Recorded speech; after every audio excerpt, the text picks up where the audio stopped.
Hey guys. Okay, so I'm just going to go over fractions again with you. I've been wanting to talk to you about the different parts of the fraction. So we know that there is two parts. There's the part above the line and the part below the line. Now, the part above the line is called the numerator.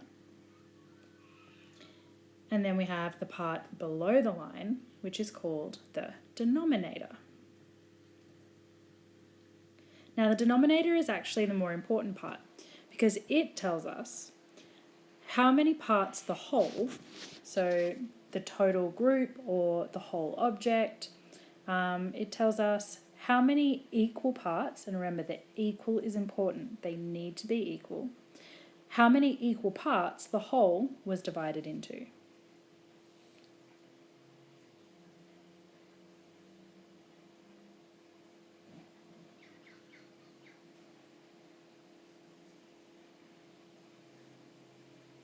So, for example, if I had a sandwich and I decided to cut it into 4 pieces, then we would know that the denominator for this fraction would be 4, because there are 4 equal pieces.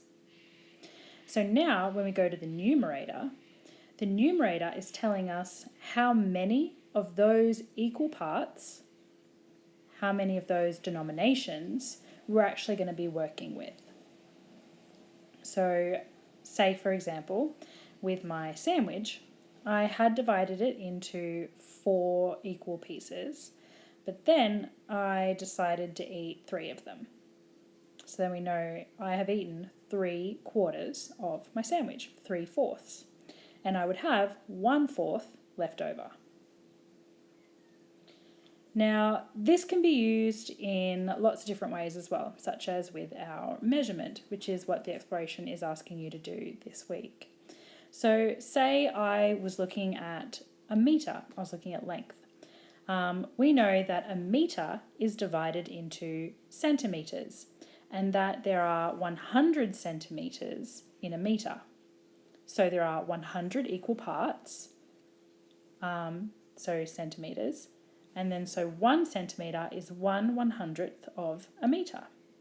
Now if I was going to do this with, say, litres and millilitres, then I know that there are 1,000 millilitres in a litre. So a litre has been divided into 1,000 equal parts, and 1 mil would be 1/1000th of that litre. I hope you guys have found that helpful. Any questions? I'll talk to you guys online. Bye.